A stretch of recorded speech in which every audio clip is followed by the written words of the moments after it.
Maman dit que c'est une contrefaçon bon marché, a ricané ma nièce, serrant mon iPhone 17 Pro comme si c'était un jouet en plastique d'une boîte de céréales. Sa petite voix portait bien plus fort qu'elle n'aurait dû. Et d'un seul coup, toute la salle à manger a basculé dans le rire. Ne t'inquiète pas, elle peut en acheter 10 autres, a lancé mon frère, suffisant et acerbe. C'est à ça qu'elle sert, n'est-ce pas? Leur ricanement tourbillonnait autour de moi comme la fumée d'un incendie que je n'avais pas allumé. Le cliquetis des fourchettes, le grincement des chaises, le rôti parfumé au citron flottant au-dessus de la table, tout s'est fondu en une seule chose. L'humiliation sous le masque de l'amour familial. Bonjour à tous, je m'appelle Solène Marleau. J'ai 31 ans et pendant trop longtemps, j'ai été la carte de crédit invisible de la famille, leur coussin silencieux. Celle qui ravale ses mots pendant que tout le monde se gave de confort. Ma nièce a incliné le téléphone, l'examinant. Il a l'air faux, a-t-elle dit avec une cruauté enfantine qu'elle avait apprise de la bouche de sa mère. Et puis, comme pour prouver son propre pouvoir, elle l'a plié. Le son, ce claquement sec et brutal du verre, le grognement métallique de quelque chose de chair se brisant sous des mains négligentes m'a transpercé comme une balle.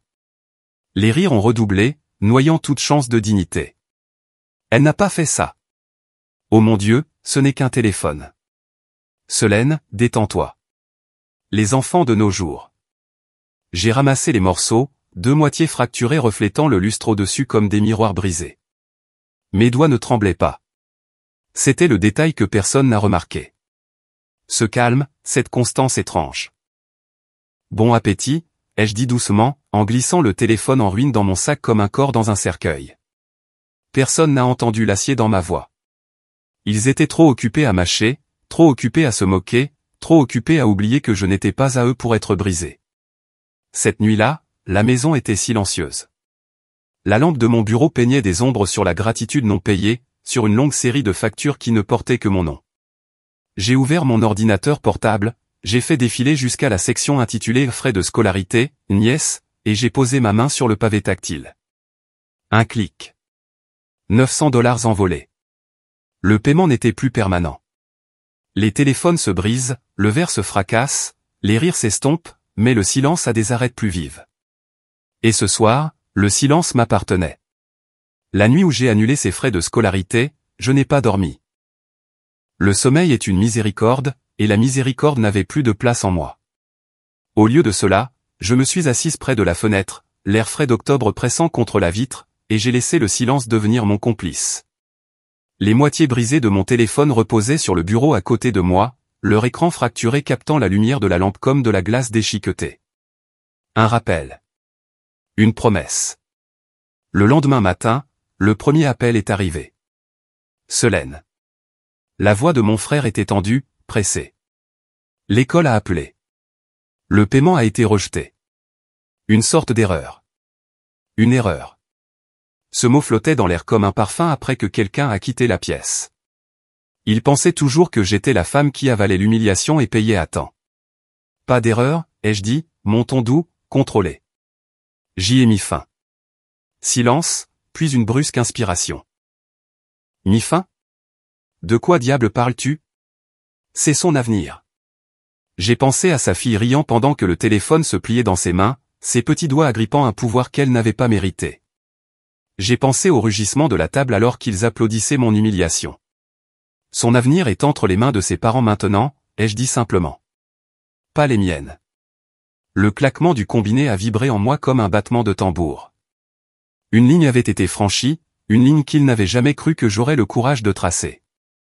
Le dimanche soir, ma belle-sœur a débarqué chez moi sans y être invitée, son parfum étouffant l'air avant même que ces mots n'arrivent. « Tu es malade ?» a-t-elle craché, ses boucles d'oreilles se balançant comme des pendules. C'est une enfant. Tu gâches sa vie pour un téléphone. Je me tenais sur le seuil, calme, les bras croisés. Je ne gâche rien. Je lui donne juste ce que vous lui avez tous appris, que les actions ont des conséquences. Son rire était sec, cassant. Nous trouverons un autre moyen. Tu penses que tu es la seule à avoir de l'argent? Tu penses que nous avons besoin de toi? Ces mots étaient des couteaux, mais j'ai vu la lueur dans ses yeux, la peur, car sous sa défiance, elle connaissait la vérité. Pendant des années, j'avais été le moteur silencieux derrière leur étalage de richesse. L'école privée, les vêtements de marque, les vacances dont il se vantait lors des dîners de famille, tout cela était tuilé par ma générosité silencieuse. Tu m'as confondu avec ton filet de sécurité, ai-je dit doucement. Ce filet vient de se rompre. Elle est partie en claquant la porte si fort qu'un cadre a tremblé sur le mur. Mais dans le calme qui a suivi, je l'ai ressenti pour la première fois. Un pouvoir non pas donné, mais reconquis. Si cela vous est déjà arrivé, dites pareil dans les commentaires. Et dans le doux bourdonnement de ma maison, j'ai souri à cette pensée. Ce n'était que le début. Le mercredi, les ondulations étaient devenues des vagues. L'école de ma nièce a envoyé la lettre officielle. Frais de scolarité résiliés, inscription suspendue. L'enveloppe est arrivée chez mon frère comme un verdict. Et comme je m'y attendais, la réunion de famille a été convoquée. Ils n'ont pas dit le réunion, bien sûr. Ils ont de nouveau appelé ça le déjeuner du dimanche. Mais je savais à quoi m'en tenir. Quand je suis entré, l'air était différent. Lourd. Pas de rire. Pas de moquerie cette fois. Juste des yeux acérés comme des poignards qui me suivaient alors que je posais mon sac à main. Mon frère a commencé le premier. Solène, as-tu la moindre idée de ce que tu as fait? Sais-tu à quel point il est difficile de faire entrer un enfant dans une académie privée comme la sienne? Elle va perdre sa place de façon permanente. J'ai soutenu son regard en silence. Le silence a plus de poids que les cris. Ma belle-sœur s'est penchée en avant, la voix mielleuse et venimeuse. Tu as toujours été dramatique, mais là. Tu as dépassé les bornes. Tu nous as humiliés devant le conseil de l'école. Les parents parlent, tu sais. Veux-tu que ta nièce soit traitée comme une moins que rien maintenant? J'ai failli rire. C'est drôle, ai-je dit, mon ton bas et ferme. Ça ne vous dérangeait pas quand elle me traitait comme une moins que rien à cette même table. La pièce s'est raidie. Il n'avait pas l'habitude d'entendre ma voix tranchée comme du verre. Ma mère, toujours la pacificatrice, a finalement parlé. Solène, ma chérie, ce n'est qu'une enfant. Nous avons tous surréagi. Sois la plus intelligente. Rétablis les paiements, et nous passerons à autre chose. Ces mots ont atterri lourdement, mais j'ai vu le schéma. Toujours moi, la plus intelligente. Toujours moi, ravalant ma peine pour qu'il puisse rire. J'ai levé mon regard, lentement et délibérément. Non, ai-je dit, un seul mot, mais il a tranché la pièce comme une lame. Ma nièce, assise au bout de la table les bras croisés, a marmonné, ce n'est que l'école. Maman dit qu'on en trouvera une autre. Son mépris désinvolte a allumé un feu froid en moi. Même maintenant, elle n'avait pas appris. Même maintenant, le sentiment que tout lui était dû dégoulinait de sa voix. Je me suis levé. Alors, qu'elle découvre ce que l'une autre signifie vraiment. Le silence qui a suivi était du genre qui fait que les gens s'agitent sur leurs chaises, du genre qui résonne plus fort que des cris. Je suis parti avant que le dessert ne soit servi. La lettre est arrivée 3 jours plus tard. Cette fois, ce n'était pas seulement un avertissement. C'était définitif, avec effet immédiat. L'inscription de votre enfant a été résiliée pour non-paiement. Je n'avais pas besoin d'être là pour voir ma belle-sœur s'effondrer en la lisant, ou mon frère frapper du poing le comptoir de la cuisine. La nouvelle s'est répandue assez vite. Le soir, ma mère était sur mon paillasson, son cardigan serré, la voix tremblante de honte et de fureur. Solène, c'est la famille. La famille. On ne tourne pas le dos à son sang. Le sang? Un mot si facile à lancer quand il s'agissait de me saigner à blanc. Je lui ai fait signe de s'asseoir, mais elle est restée près de la porte, comme si elle pouvait attraper quelque chose de moi. Maman, ai-je dit d'un ton égal. J'ai payé près de $50 000 au fil des ans pour son éducation. Et en retour, j'ai été moqué, ridiculisé, manqué de respect. C'est une enfant.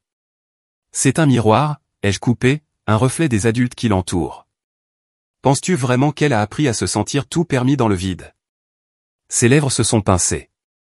Silence. Pendant ce temps, chez mon frère, la réalité s'imposait. L'école publique n'était pas seulement une option. C'était la seule qui restait. Les chuchotements se sont répandus dans leur cercle d'amis fortunés. Elle a perdu sa place. Il n'en avait pas les moyens. Que s'est-il passé? Ma belle-sœur détestait les chuchotements plus que tout. Pour elle, la réputation était de l'oxygène, et je venais de lui voler son air. Ce dimanche-là, le téléphone a de nouveau sonné. La voix de mon frère était dépouillée de sa bravade habituelle. Tu ne comprends pas, Solène. Ils disent des choses sur nous, sur le fait que je ne subviens pas à nos besoins. Tu me fais passer pour un faible. J'ai fermé les yeux, m'appuyant contre la fenêtre. Tu t'es fait ça tout seul le jour où tu as ri pendant que ta fille cassait ce pourquoi j'avais travaillé. Les actions ont des conséquences, tu te souviens? Il y a eu une longue pause sur la ligne, puis une réponse sifflante. Tu le regretteras. Mais alors que l'appel se terminait, j'ai réalisé quelque chose. Le regret était leur mot, pas le mien. Pour la première fois depuis des années, je ne me sentais pas comme le portefeuille de la famille. Je me sentais comme quelque chose de plus tranchant, de plus stable, et ils n'avaient même pas encore commencé à goûter au coup réel. Le premier lundi d'école publique est arrivé comme un nuage d'orage sur leur maison bien entretenue. Ma nièce se tenait devant le miroir, son uniforme simple, ses chaussures sans marque, son sac à dos cousu au lieu d'être embossé.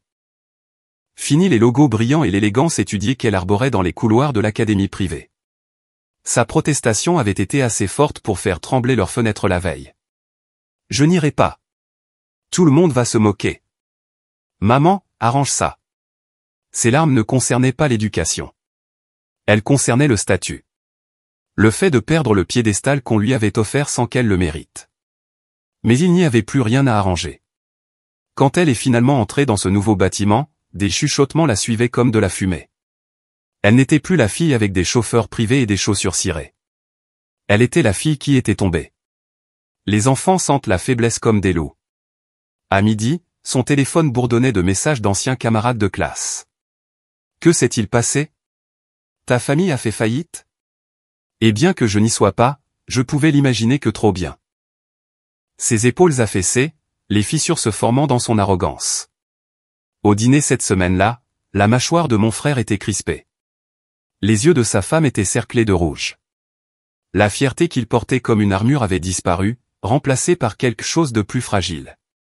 Le désespoir. Tu as fait valoir ton point de vue, a dit ma belle-sœur, sa voix fine comme du papier. Elle souffre. Elle ne mérite pas ça.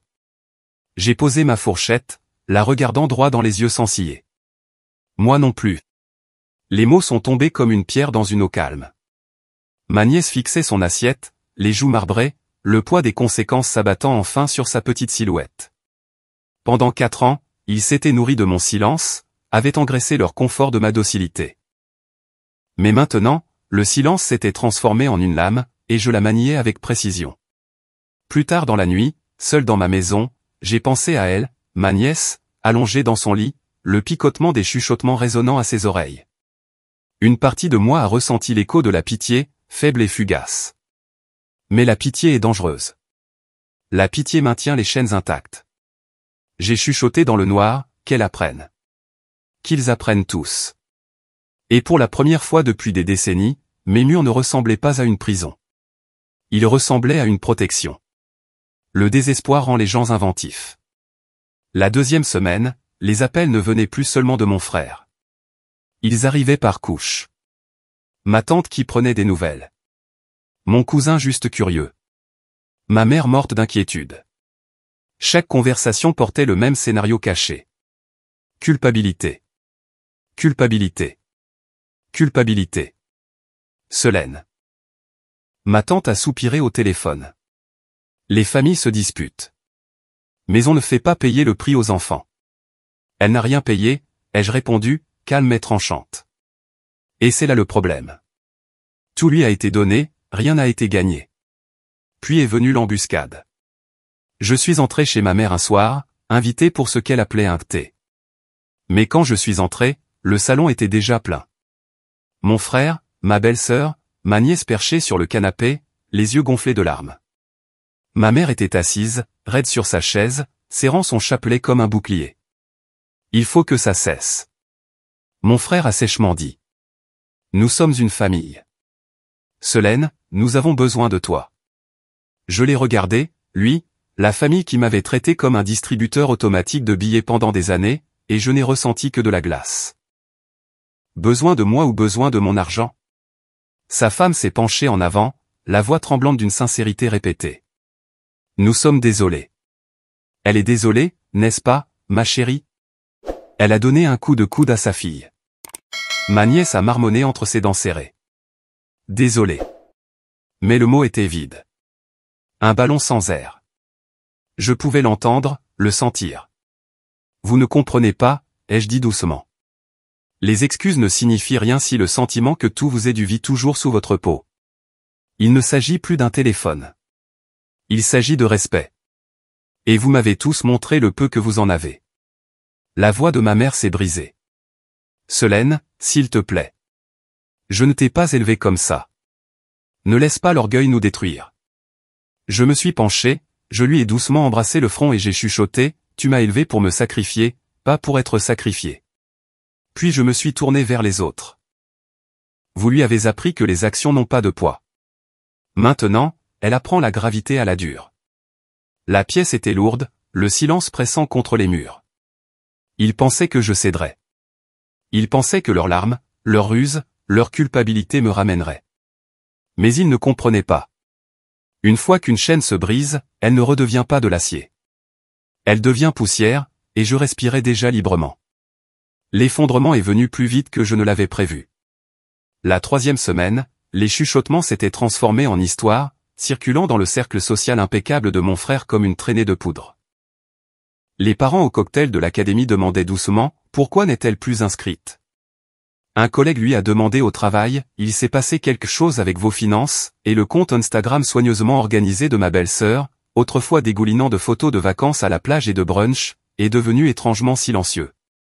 La réputation était leur monnaie, et soudain, ils étaient en faillite. Je n'ai pas eu à lever le petit doigt. Tout ce que j'avais à faire, c'était d'observer. Mais alors est arrivé le moment le plus révélateur. Un soir, en sortant de l'épicerie, j'ai trouvé mon frère qui attendait près de ma voiture. Sa cravate était desserrée, son visage creusé par l'épuisement. Pour une fois, il avait l'air plus petit que moi. « Solène, a-t-il dit, la voix rauque. S'il te plaît, je l'admets. Nous avons eu tort sur tout, sur toi, sur la façon dont nous t'avons traité. Ne la laisse pas souffrir comme ça. Elle s'effondre. » J'ai fait une pause, l'étudiant. L'homme qui riait pendant que sa fille cassait mon téléphone en deux se tenait maintenant en train de supplier sur un parking. « Tu te sens enfin impuissant, ai-je murmuré. « Bien, parce que c'est ce que tu m'as fait ressentir pendant des années. » Il a grimacé, mais n'a pas discuté.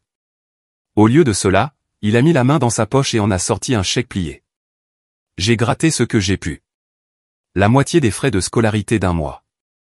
Aide-nous juste avec le reste jusqu'à ce que nous rattrapions notre retard. Le papier flottait dans sa main tremblante comme un drapeau blanc. Je l'ai regardé, puis je l'ai regardé à nouveau. Tu ne comprends pas. Il ne s'agit pas d'argent. Ça n'a jamais été le cas. Il s'agit de la façon dont tu m'as rendue petite, jetable, et maintenant, j'ai fini de jouer la petite. Je suis monté dans ma voiture, le laissant là, sous la lumière froide du lampadaire, le chèque toujours pendant de sa main comme une promesse inutile. En m'éloignant, j'ai réalisé quelque chose. La vengeance n'était pas bruyante. Ce n'étaient pas des portes qui claquent ou des disputes hurlantes. C'était silencieux, délibéré, inévitable, comme l'hiver s'installant sur l'automne. Et pour la première fois, je n'ai ressenti aucune trace de doute, car la fin était déjà écrite. L'acte final n'est pas arrivé avec un fracas, mais avec un murmure. Un mois plus tard, l'académie privée a annoncé sa nouvelle liste d'admission. Le nom de ma nièce était absent, effacé comme de la craie sur un trottoir mouillé. Il n'y aurait pas de retour, pas de liste d'attente, pas de seconde chance. La porte était fermée définitivement. J'en ai d'abord entendu parler par ma mère. Sa voix s'est brisée au téléphone. Elle est dévastée, Solène. Elle pleure jusqu'à s'endormir. Elle dit que les autres enfants se moquent d'elle, l'appellent la reine du discount. Je ferme les yeux, inspirant profondément. Ce n'était pas de la joie que je ressentais, ni de la cruauté. C'était un équilibre. La balance, pour une fois, alignée. Ce dimanche-là, la famille s'est réunie sans le faste habituel. Pas de vaisselle de luxe, pas de rire bruyant, juste un silence étrange sur des boîtes de plats à emporter bon marché. Ma nièce était assise, recroquevillée dans le coin, les yeux vides, sa fierté envolée. Ma belle-sœur n'osait pas croiser mon regard, ses mains tordant des serviettes en lambeaux. La voix de mon frère était calme, presque brisée. Tu as gagné, a-t-il dit simplement. J'ai posé ma fourchette. Il ne s'agissait jamais de gagner. Il s'agissait de mettre fin au cycle. J'ai trop donné. Vous avez trop pris. Et elle a appris que prendre était son droit. Maintenant, elle apprend autre chose. La pièce était lourde de mots non dits, mais pour la première fois, personne n'a discuté. Personne ne s'est moqué. Personne n'a ri. Ils ont enfin compris le silence, de la manière dont je l'avais vécu. Plus tard dans la nuit, j'ai placé les 2 moitiés brisées de mon téléphone dans une boîte et je les glissais au fond de mon placard. Non pas comme une blessure, mais comme un monument, un rappel que certaines fractures n'ont pas besoin d'être réparées. Elles ont besoin d'être rappelées. En éteignant la lumière, j'ai chuchoté dans le noir. Ils ne m'utiliseront plus jamais comme leur filet de sécurité. Et pour la première fois de ma vie, le mot famille ne signifiait plus des chaînes. Il signifiait le choix. Le choix de partir. Le choix de me protéger. Le choix de respirer sans demander la permission. La maison était calme, mais ce calme était le mien.